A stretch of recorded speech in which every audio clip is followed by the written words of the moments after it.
wonderful memories we shared and built together. So I want to first thank you both for coming today and being with us today, and having your families here with us as well. It's an honor for us.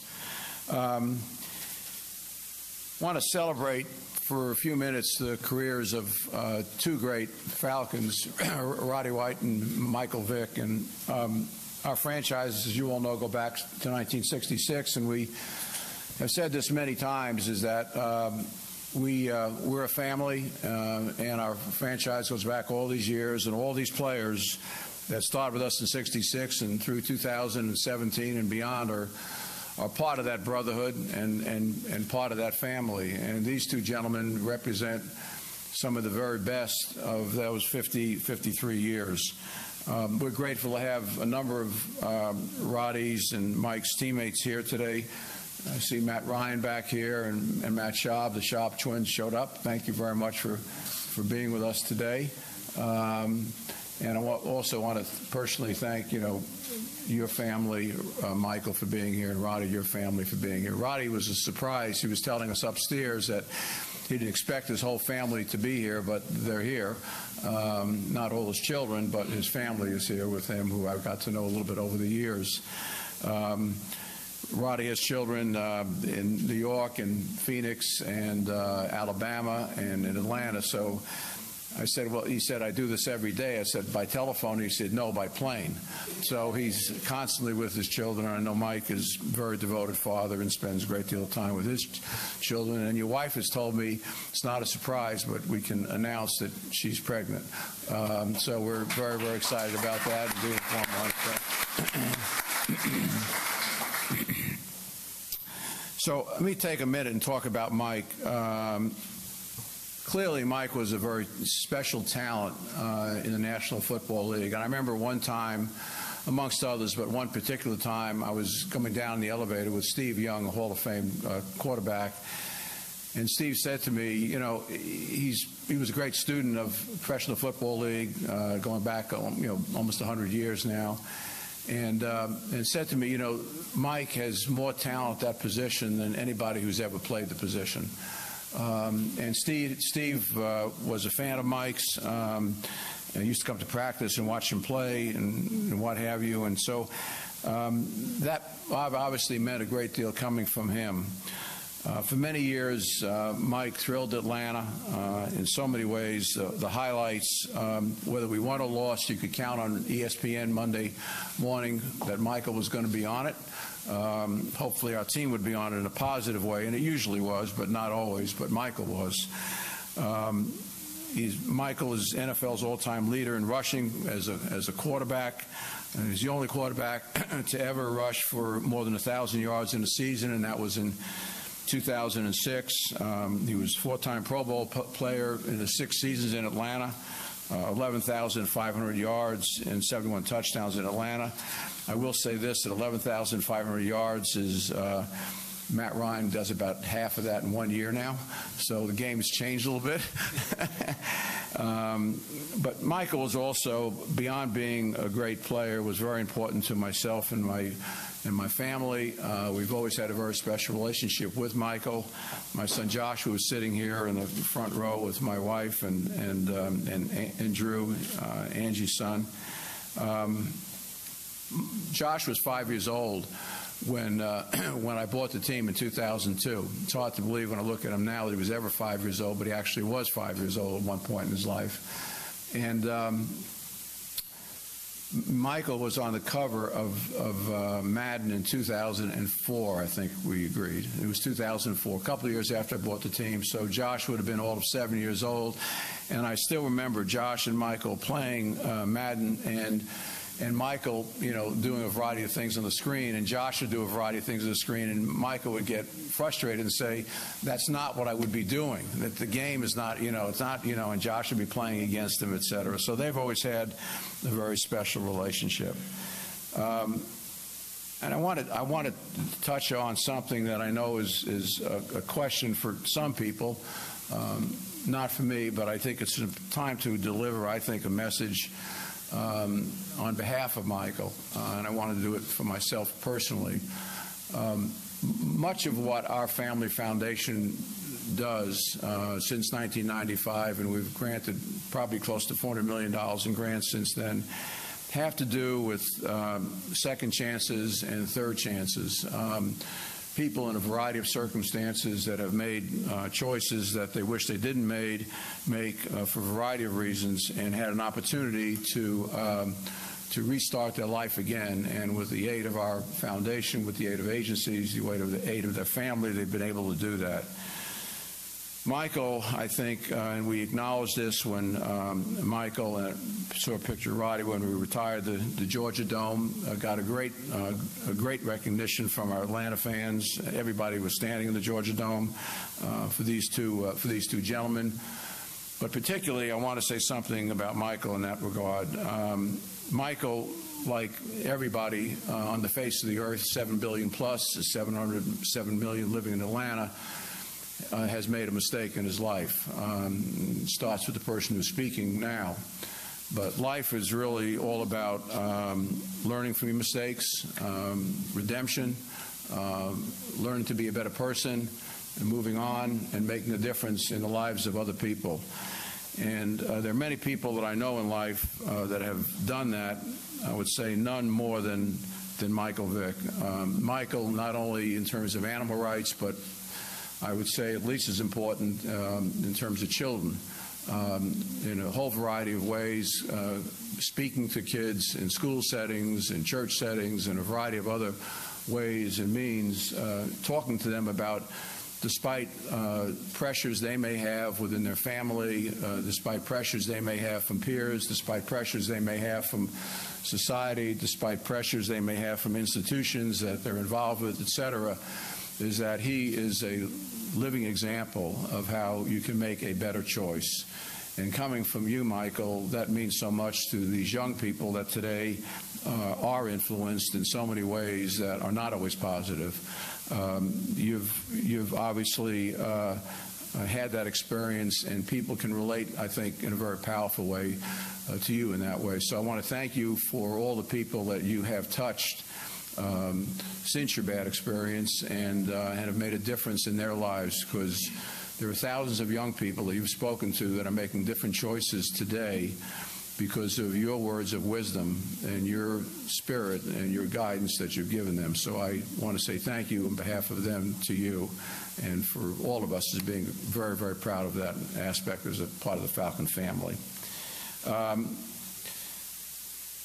Second person I want to spend a few minutes talking about is Roddy White. And, you know, I was asked upstairs, well, what do you think of, well, can you think about one word as to represent Roddy White as on our social media? And I said, I really can't, because Roddy, you know, I've said this since 2002, we represent the Super Bowl we want to win on the field and the one we want to win off the field. And Roddy, I can't think of a player who's done more in that regard, both on and off the field, day in, day out. Roddy obviously was an incredibly talented, tough player for us.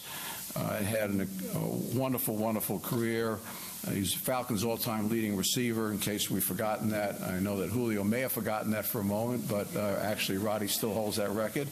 Almost 11,000 yards in 11 seasons, all-time receiver in touchdowns, 63, and 4 straight Pro Bowls, 2008 through 2011. And much like Michael, Roddy, during his career, was always active in everything we did off the field, always celebrated the Super Bowl of life, if you will, in terms of community activities.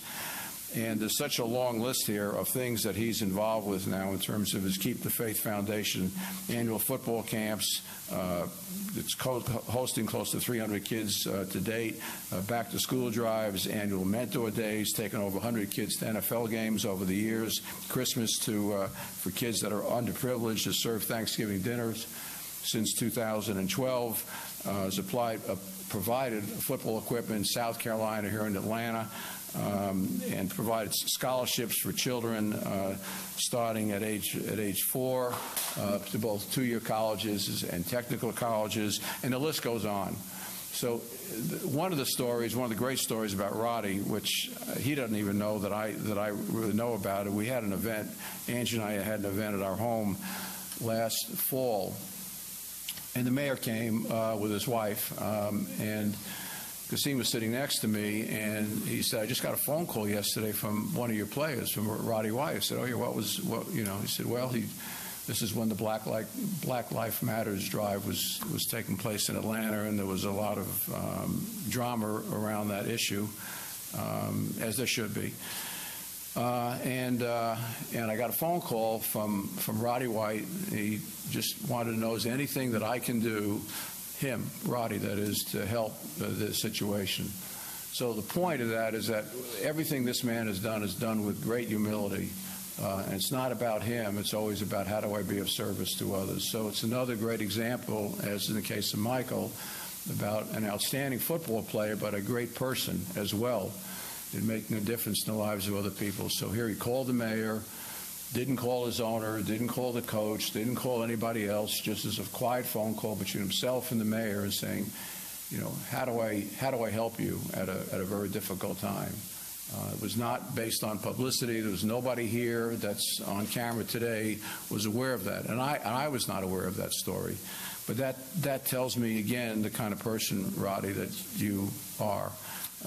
Roddy, without a question, was one of the toughest players we've ever had. He played with all kinds of injuries, and I would say, in all due respect, probably one of the few wide receivers I've known over the years who consistently liked to block. He actually liked to block for runners, and it's probably one of the reasons that Michael had the success that he did over the years, is because you always helped him in a very unselfish way, not only catch the ball, but block for him as well.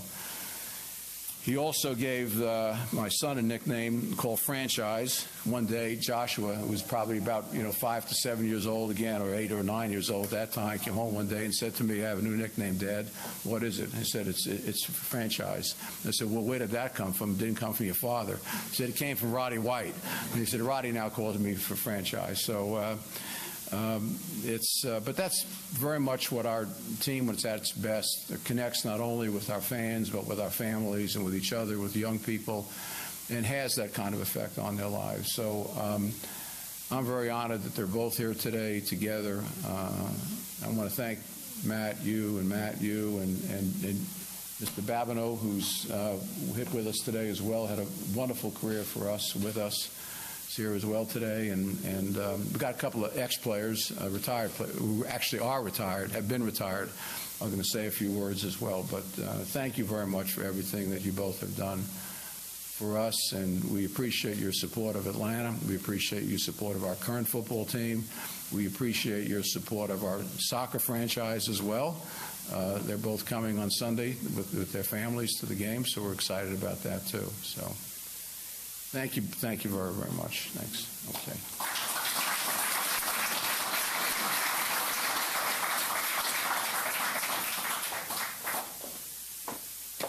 Next, we'd like to bring up 14-year Falcon veteran and leader, Todd McClure.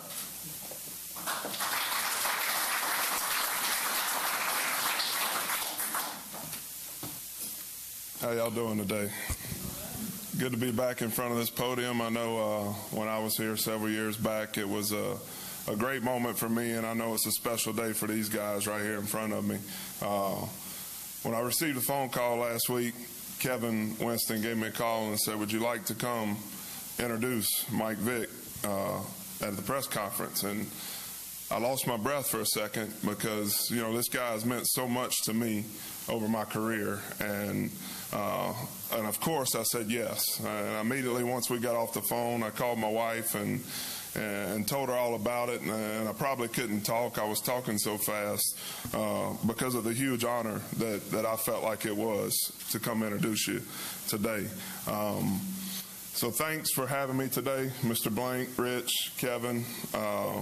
Huge honor. I want to talk about this guy a little bit and what he's meant to this organization, the NFL, football, all over this world. Michael Jackson was the king of pop. He changed the culture. Michael Jordan, I consider the king of the court. He changed the culture. Michael Phelps, king of the swimming pool. He changed the culture. Michael Vick, king of Atlanta. He changed a culture. the way the fan base viewed this team, the way the world viewed football, the way they viewed a quarterback. This was my quarterback, my guy. You know, he helped put food on my table. You look at it, there's a core group of guys in here. Keenan Forney, Algie Crumpler, Brian Finneran. All these guys that were here with this group together made this man who he was, all right? And we enjoyed playing for him. And I can tell you, we come up to the line of scrimmage, and Algie would be over there on the strong side. Keenan, they used to always say he was our thoroughbred. We were going to run behind Keenan Forney because he was going to demolish the line of scrimmage. We'd hand off to Warwick Dunn. He'd run for 15, 20 yards. We'd go do it again. He'd run for 15, 20 yards. Then we'd go fake the handoff on 18 strong, bootleg, and then we had this guy going deep, Finneran across the middle and Crump out there in the flat. We were the most powerful offense in football at one time, unstoppable. And I'm just glad to say that I was a part of it. I'm not going to spend too much time because it's your day, Mike. I'm going to introduce y'all to the king of Atlanta, Michael Vick.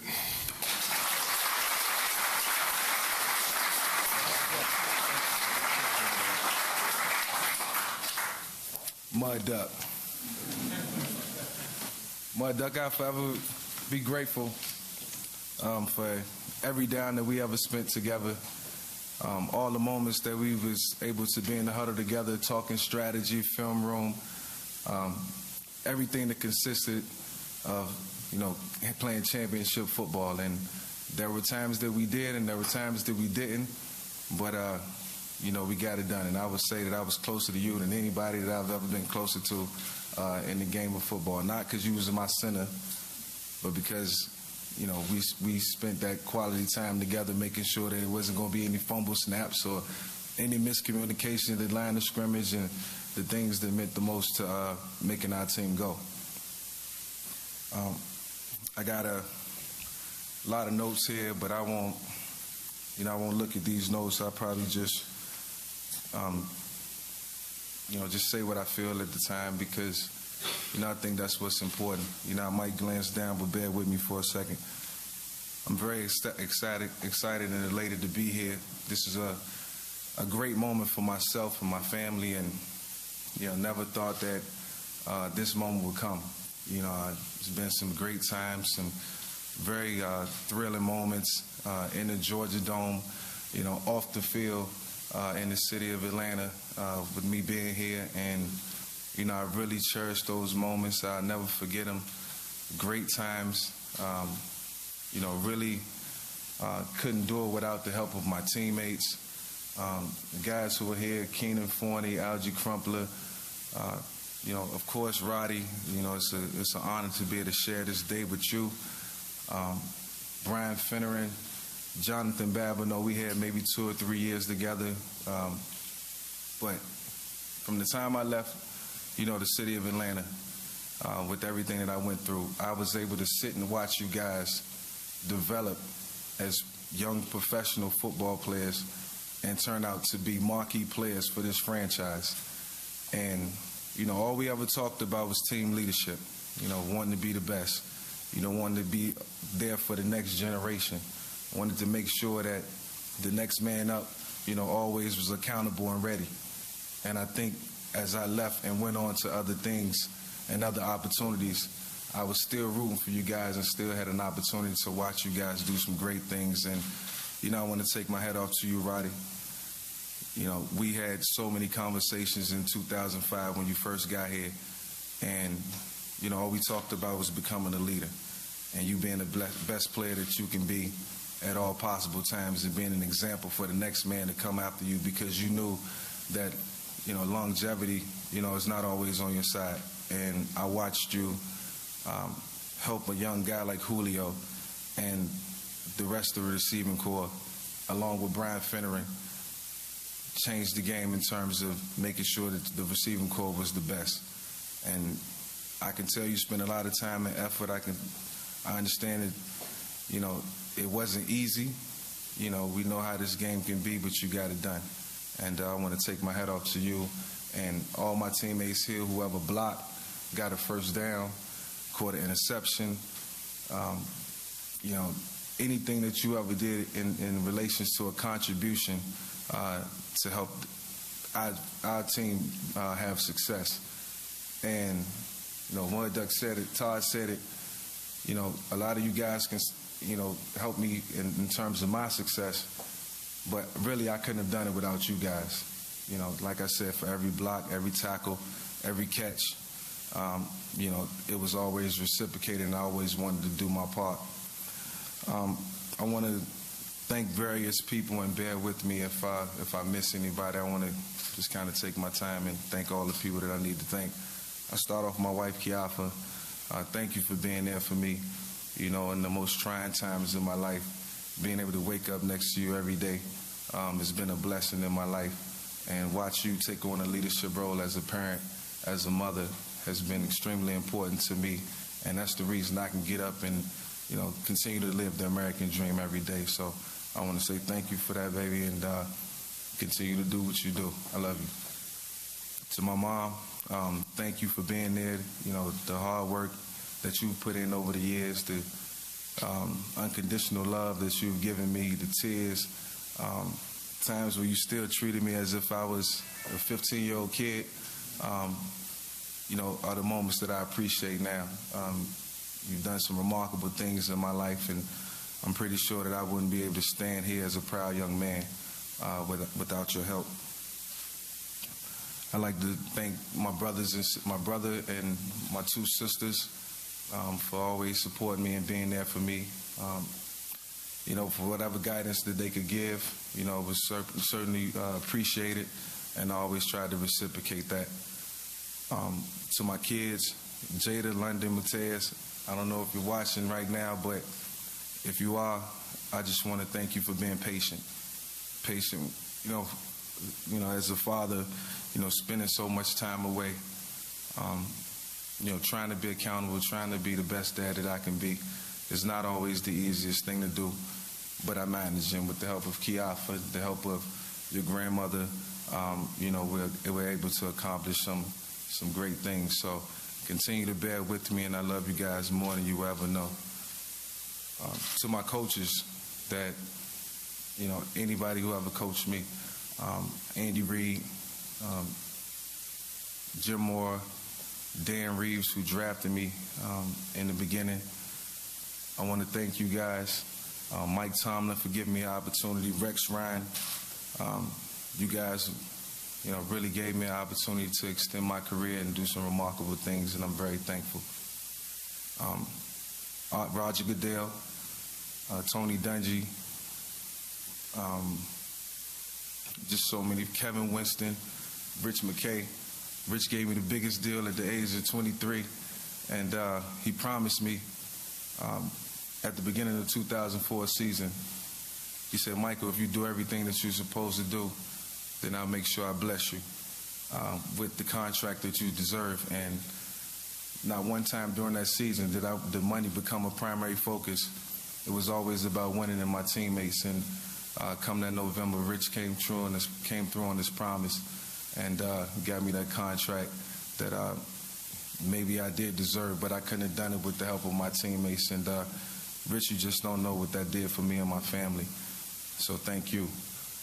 Kevin Winston, I want to send a special thanks to you. You were always there, accountable.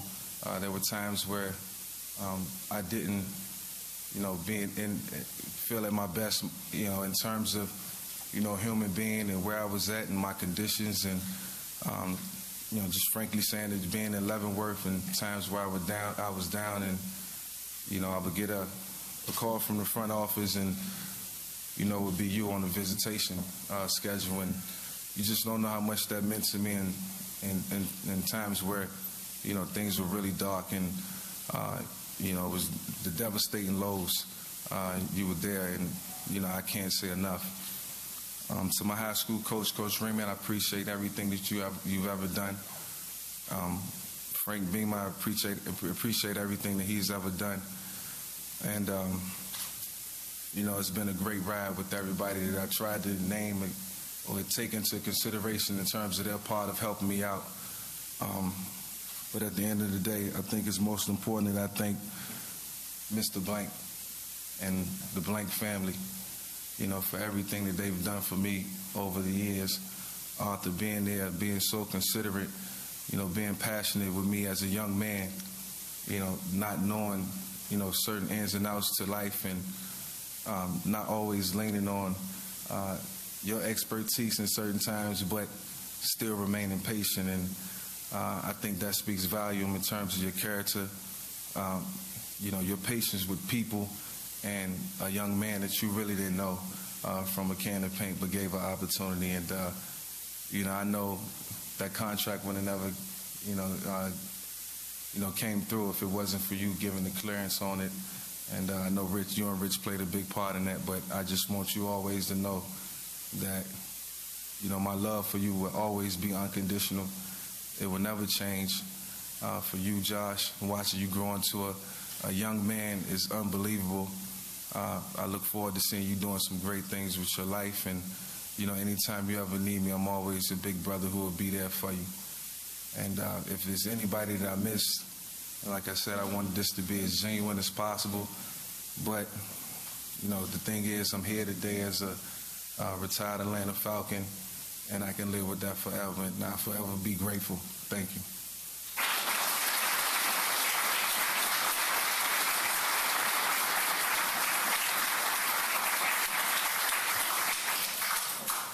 Next, we'd like to bring up 10-year Falcon veteran and someone you all know and love, Brian Finneran.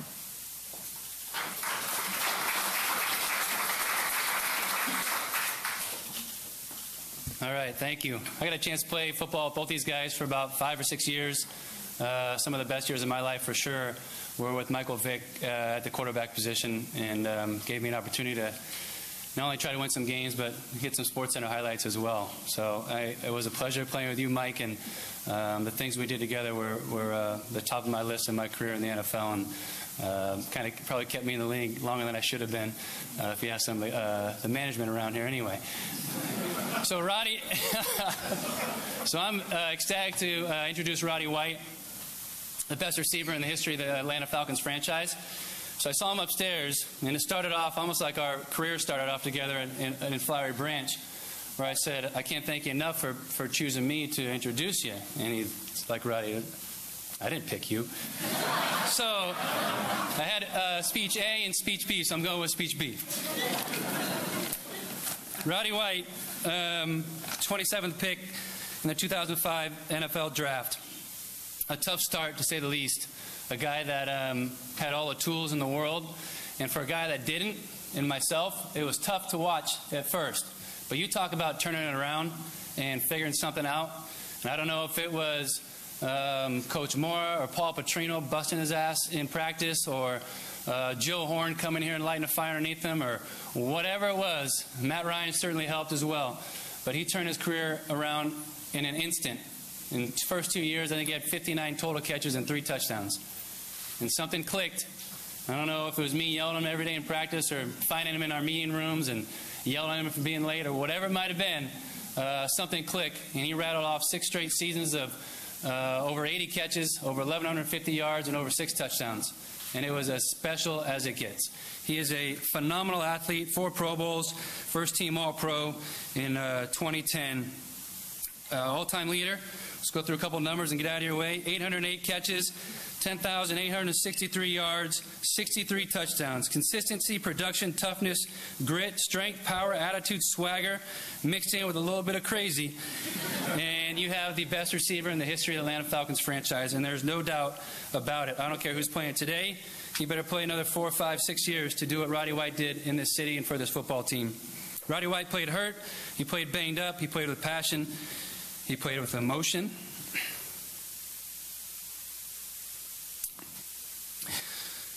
He played when he shouldn't have played, like Arthur said earlier, a bunch of times. He was a beast. He played football the right way. I wish all of our teammates played like Roddy did. It'll be a shame to see him never put on another uniform, but he'll always be remembered in the Ring of Honor, eventually, I would imagine, and the retirement process here today. The greatest wide receiver to ever wear a Falcons jersey, Roddy White.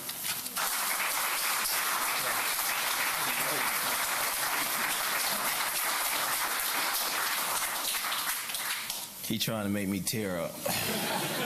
I ain't gonna do it though. Oh man, I don't got no speech. I don't have nothing, so I'm freelancing right now. I'm gonna start with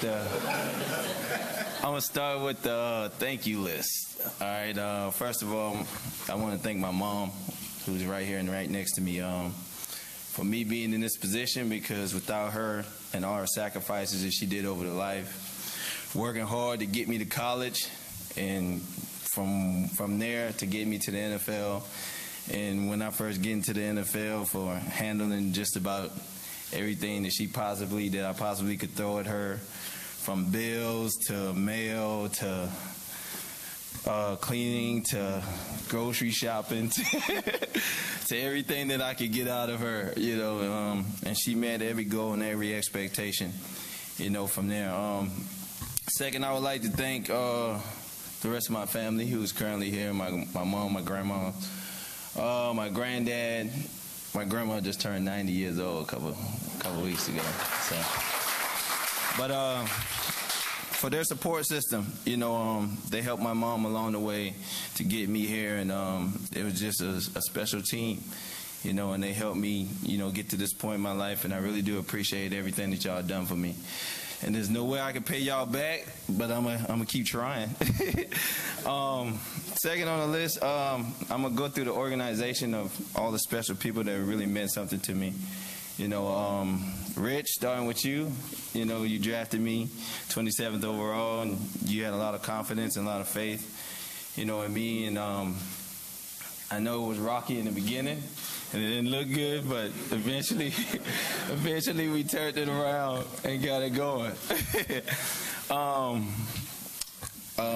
Going to the training room, from Marty to E to Danny, to everybody that got me ready to play on Sundays. A lot of times when I wasn't supposed to be out there and I went out there anyways, because I just love to play, and I know what it meant if I put on that jersey and ran through that tunnel, how my teammates was gonna play and how they felt. So a lot of times I was just going off emotion, and just basing things off that. To the equipment room, to Kenny, to Brian, and Jimmy, thank y'all so much for everything that y'all done for me and helping me get ready for games. From Cruz hooking up the DVDs and allowing me to watch other receivers in the off season to critique my game to get it better. From Jim Moore for believing in me and sitting down and having meetings with me just about every day after practice to tell me how important I was to this team. To Coach Petrino that came in, and just believed in me, and sat me down and told me I was going to be the guy. And that really, like Finn said, it just put a spark underneath me, and just, I started running from there. And for Coach Smith, every Sunday, that guy would come up to me and say, "Hey, we go as you go," so, that was important to me, and things like that. Terry Obisky, oh man, it was like a father figure to me. I mean, when I got in the room with that guy, he just took my game to the next level, on and off the field, just having talks and stuff like that. Coach Stu, that really helped me out, in the beginning of the stages of my career, and just branded me and just making me being held accountable for every action that I took and things like that. And oh man, who else I got in there? Tamika, B. Kearns, who else upstairs? It's important.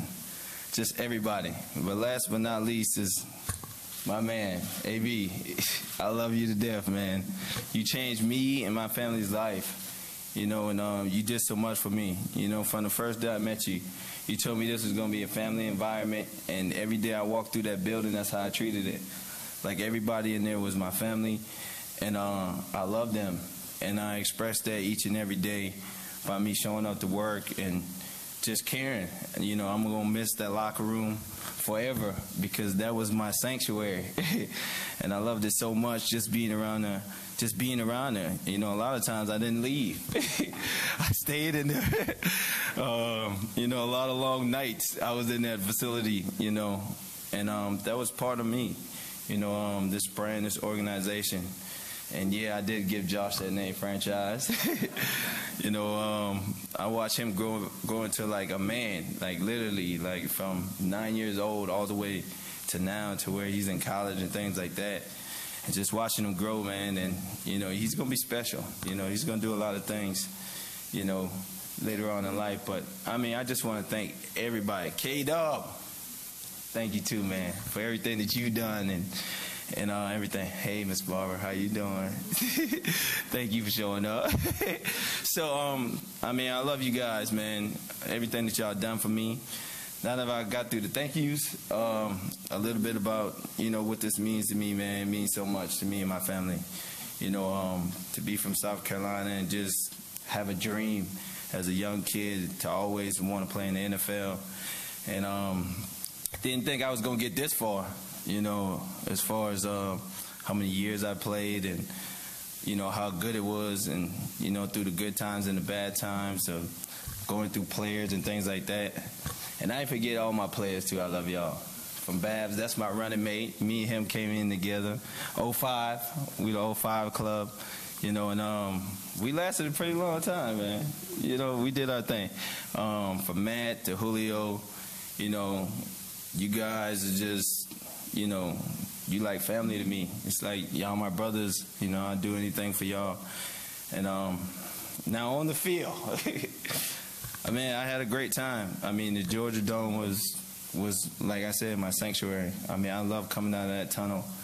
It was nothing like it, and I appreciate just being able to do that week in and week out, Sunday after Sunday, And Mike, thank you too, man, because when I was going through those hard times, this man always told me, and he never called me Roddy either. From the first day I met him, right, he called me by my government name. He's like, "What's up, Sherrod?" And I'm like, "What's up?" He was like, "Man, you know what? You're gonna be a star." And I was like, "All right." And first year came and we went through. It was a lot of bumps and bruises. And he just kept coming with me. He would just keep coming to me. He was like, "Listen, you're going to turn it on. You're going to turn it on. You're going to be great. You're going to be great. You just got to believe. Be confident." And I just believed in him, man. I just believed in him. And that's what really got me going, And once I started going, just having success and just being out there on that field, it felt so good. It felt so good. It felt like all the hard work I had put into this game and all the sacrifices that, I had made and my family had made, it was all paying off, and I loved every moment of it, from being able to take my family members out of the country, being able to go down there and be with the best football players in the world. That was one of the best things I ever did, was going to my first Pro Bowl. That was my first time actually getting to sit around and talk to the best football players in the world, and just felt like I was in the club with them, and just getting dressed. I just remember myself getting dressed, and Torrey Holt was next to me, and I'm looking at him like, man, like I'm in the same breath. I'm in the same sentence with these guys, and that was tremendous.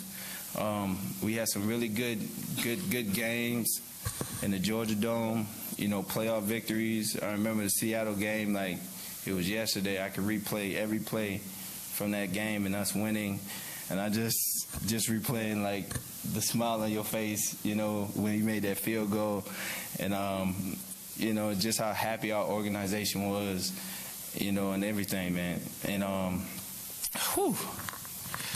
Lord. And I'm thankful. I'm thankful for every moment, everything that I've been through. I had a great run. I had a great run. I had an outstanding time, and just as a family, I just love y'all for welcoming me in, and I plan to be around this franchise forever, and be a part of it in some way, form, or fashion, whatever they may be, and just continue to just have as much success, as possible, and go Falcons.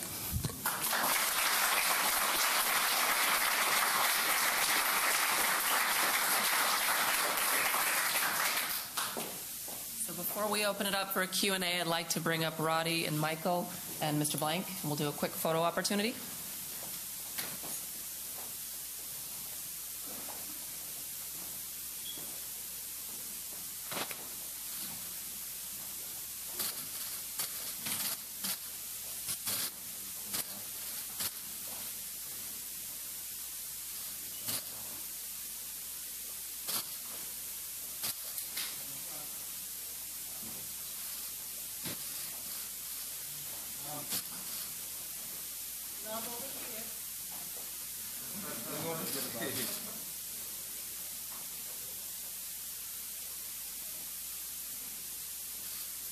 Those shoes. Right. Yeah. Don't leave out the shoes. Where am I?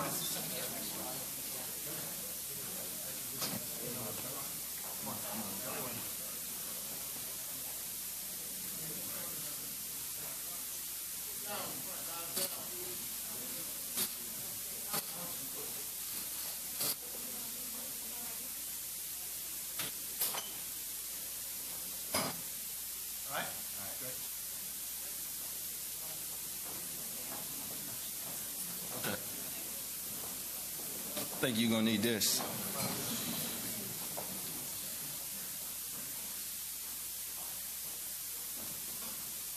Damn. I know he's on now. I have to work this. He's on. He on. Oh, there you go. On. Swallow. Yeah, take this. Sit right here, Michael, and then our brothers in the middle.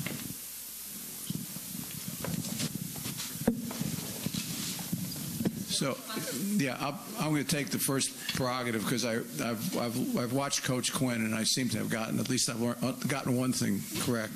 DL, you always go first, so you always got the first question. Well, thank you, Arthur. I'd just like to ask Mike and Roddy that, we were just talking about the San Francisco game where Roddy ran 8 yards, not to fumble out. He was really clean. But if you could, Roddy and Mike, talk about your top 3 highlights real quick about, things you remember that, we want to write about, talk about, for years. I think it's hard to point out individual plays. I do have a couple. I think obviously everybody likes to play against Minnesota when the two guys ran into each other, and that wasn't by design. I was just running for my life. There was 3 ran into each other. I think that moment, definitely the first touchdown pass against Green Bay in the playoff game. I think that set the tone for the game, and those are two memories that I can vividly remember. And then I know this may sound selfish, but I think it's a credit to my teammates when I surpassed the 1,000-yard mark rushing for a quarterback. I never forget that play. It was only an 8-yard run, but I just remember my teammates wanting me to get that record, and we pushed for it, and we talked about it, and we accomplished it together. So my 3 most memorable. Oh man, mine actually. I mean, everybody talk about the San Francisco one, but that wasn't one of my ones that I thought was really, really that good, because after I made that play, we still had to go down and score. So, I just remember Matt talking about that play, and we was walking back to the huddle. He was like, "Hey man, thank you so much, man. We get another." And I looked at him, I was like, "Dude, we gotta go score. We can't sit around here just because we got the ball back." But one of the ones that I really do remember is the Carolina game when we were down, and we were on like the 2-yard line, and Matt brings the call to the huddle, and he's like, "Roddy, we got a play action pass." I was like, "Play action pass?" I said, "We on the 2-yard line." I said, "I know, but this is the only shot play we got in the game plan, so we're gonna have to use it." So we play action pass on the 2-yard line with like 15 seconds left on the clock, and we throw like a 60-yard bomb, and then I catch it, and then we go on and kick a field goal to win the game, and everybody's ecstatic. And I was thinking to myself, like, how did that just work? But that was one of the most memorable plays that I had. Like really, like, we play action pass on a 2-yard line with 15 seconds left and completed the pass. So I got 2 more. Oh. Arthur, a lot of professional athletes have problems with other people in society. They don't come back. Michael, I guess, is a good example of somebody that paid a heavy price and has come back, but has come back, for the triple person. So talk a little bit about him and what his feelings are about what he went through. Well, I think as I said earlier, IJ, I think that as you travel the journey of life, we all hit some bumps in the road. We all go through some very difficult times, and I think how we are eventually judged is how do we learn from those experiences, and how do we make ourselves a better person, and how do we leverage that knowledge and help others make better choices as they go through their own lives. And I really don't say this because Michael is sitting to my right. I'd say it because I believe it's true. And Roddy, in his own way, would say the same thing. And I mean, he came from a difficult situation as well. But I think these 2 young men, and many young men we have playing for us today and have played for us over the years, have come through some challenging times in their lives, and they have found ways to bring that energy and that spirit within themselves outwardly, and to really make a difference in the lives of other people. Because, as we say often, these players are on a pedestal, and they have a unique opportunity to make a difference in other people's lives, particularly in terms of young people. And I think what Michael has done, and what Roddy did in a different way, but in his own way, and many of our players that are here today, and many of our players that are not here today but are on a roster, take that responsibility and opportunity very seriously. And I think in Michael's case, it was an extreme example of that. Went through a very difficult period of time. His wife could not have been more supportive. Family could not have been more supportive. And today, I feel that the impact that Michael's had on thousands of people. It's one thing for someone like myself to have that conversation with young people. And it's taken with a degree of, well, this is, from an accomplished businessman, large family, et cetera, but from somebody who's actually lived it and had to go through that process themselves, it comes across in a much more way that's much more real, if you will. And I think that story that Michael has shared about choices and the ramifications of choices, good and bad, is a very powerful one. So I'm thankful that he's here today, thankful that Roddy's here today, but I really am thankful for so many of our players that really do that on their days off and really throughout their NFL careers and post-NFL careers.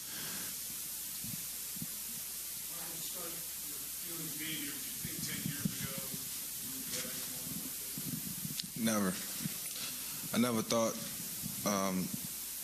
well, I can't say that I didn't have a sense of optimism that it could happen.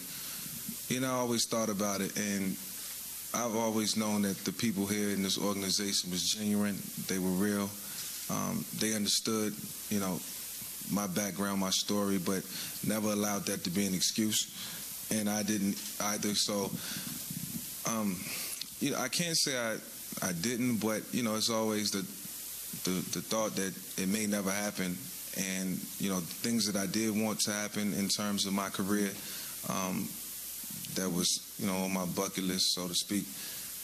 This was it, and they made it happen, extremely fast, and I'm very thankful I'm very thankful. Judging by the magnitude of the moment today with these two gentlemen and the franchise, do you plan on honoring them by retiring their jersey and bring them on? We have a process, Zach, that we go through with that, and certainly, given their records as Falcon players and their careers, they would certainly be considered for that.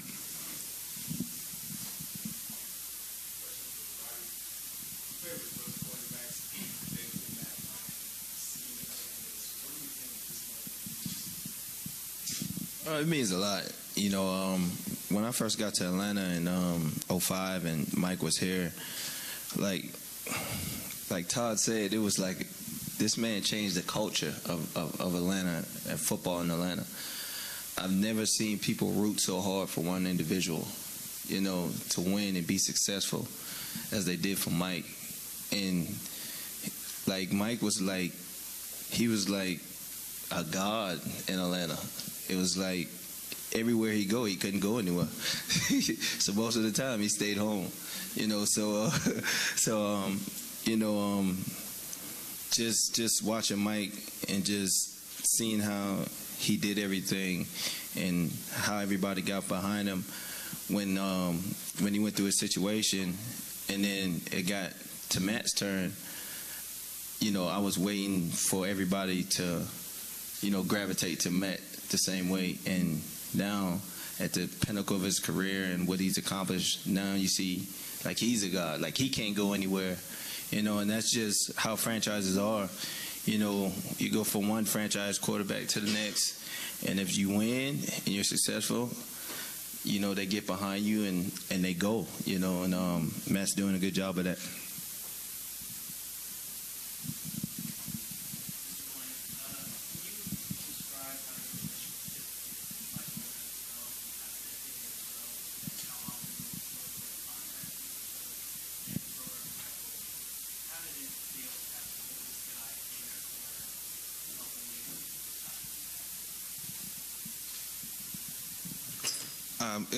It was awesome. I mean, just knowing it, I used to always say to my wife, and she used to always ask me, "Hey, when the last time you called Mr. Blank just to say hi, just to see how he was doing?" And she constantly hopped on that. And as a human being, sometimes you start, you feel like you let people down, and you shy away from them when they really, are still extending an open arm. And she encouraged me to continue to always do that, and when I did, it was like nothing had ever happened. It was more about family. What was going on in my life, what was most important. What my goals were. What my potential and opportunities were, and those are the things that I think really allowed me to just clear my head, speak freely, and be able to converse with Mr. Blank in a different way, as a growing young man. And, I just appreciate those times in my life more than anybody could in this room probably could ever understand, because I was a different person when I was 26 than I was when I was 29, 30 years old. And I just appreciate the fact that everybody didn't change towards me. Nobody in this organization ever changed or looked at me any different, or I wasn't scrutinized in any way, or I wasn't perceived any different. And I just appreciate that more than anything. On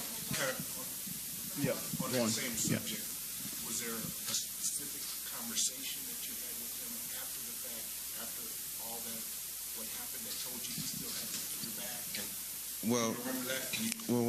When I first came home, I think I was home from Leavenworth about 3 days, and Mr. Blank and I think it was family came in with food from my favorite restaurant. They flew from Atlanta to Virginia, and Stony River is one of my favorites, and shout out to Stony River. But I'm gonna have to make that trip before I get on the plane today.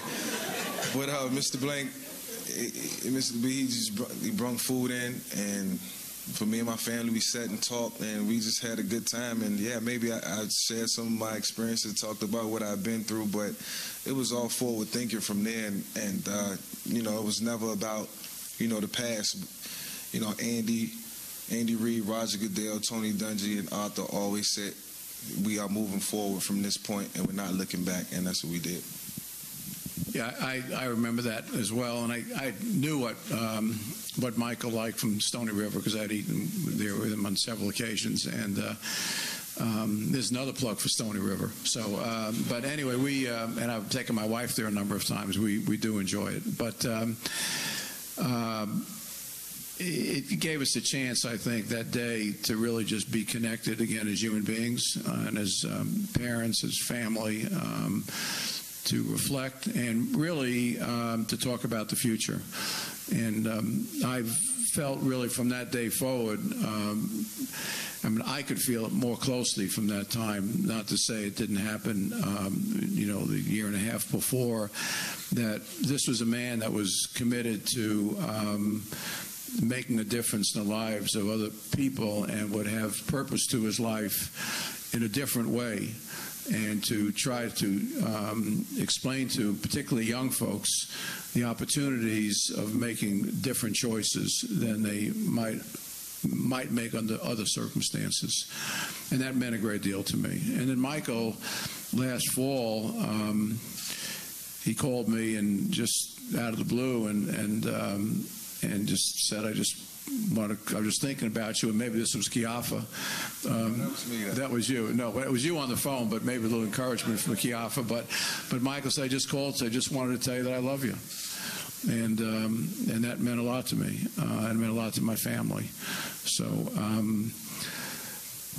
I you know, remember all the great things that Michael did do on the field to help turn this franchise around. As Rich McKay would tell you, and the players would tell you, and I mean this in respect to coaches, but at the end of the day, it is about the players. These gentlemen who are in this room today performed at an extraordinarily high level for a number of years. When this franchise, when I bought it, when Commissioner Tagliabue told me at the closing, by the way, you realize your franchise had never had back-to-back winning seasons, and I knew Paul was always the smartest guy in the room, but I said, really, that can't be so. And I went back and checked it, and sure enough, it was so. So we've had a great deal of success since 2002. Not exactly where we want to be, but very, very close to it. And so we thank all these people that are really part of that family. Because the reality is that this franchise is built on the shoulders of people in this room and people that played before and that people will be playing in the future for us as well.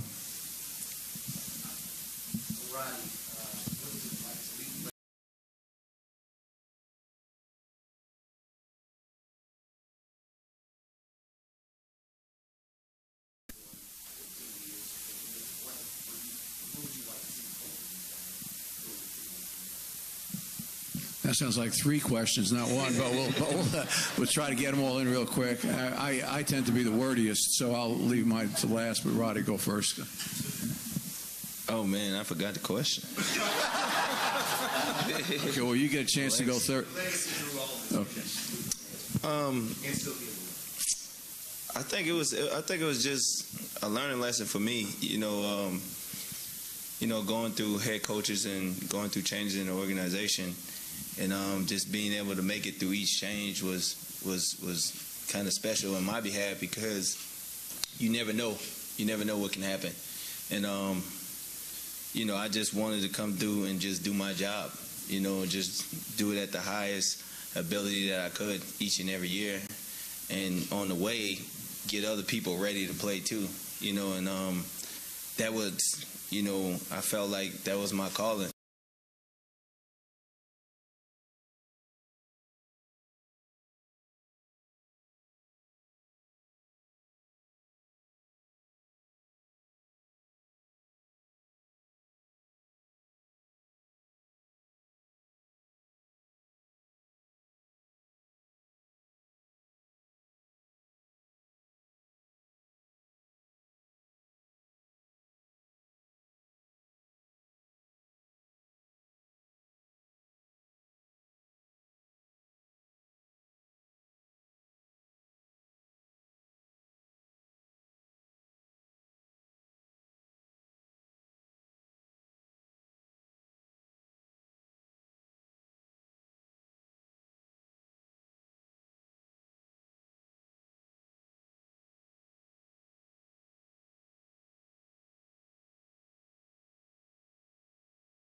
When you see the incredible damage to the patrol car and the trees that were literally cut in half at impact, you understand why Lamar County's sheriff and deputies are just grateful Deputy Boise Davis survived his crash landing through this tree line along Veterans Highway Sunday night. This could have been so much worse. It could have been way worse, I agree. Chief Deputy Leslie Holmes says the 30-year-old deputy went airborne around 9:30 p.m. after he and a fellow deputy collided here in front of this convenience store. She says they were trying to stop the man driving this motorcycle. Investigators say the biker was initially spotted going 90 in a 55, then led deputies on a 10-mile chase through Barnesville before turning into the convenience store parking lot where he was caught on camera before taking off again. We caught up with Lamar County Sheriff Brad White at Atlanta Medical Center, where Davis was airlifted with serious knee and ankle injuries. This doesn't need to happen again. It shouldn't have happened last night. Not only did the deputy get hurt, but he could have got hurt. We have a video of him. It would certainly be better for him just to go ahead and turn himself in. Back at the crash scene in Barnesville, Major Holmes says it's frustrating Deputy Davis was injured just doing his job and says both deputies accurately followed the pursuit policy based on the biker's initial violations of speeding and fleeing from a law enforcement officer. She hopes others who get busted for speeding will consider the risks of fleeing from officers and just do the right thing. Just pull over and keep yourself safe, keep the deputies safe, and own up. If you have a traffic violation, you have a traffic violation. Just own up to it.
Preset 4, News 4.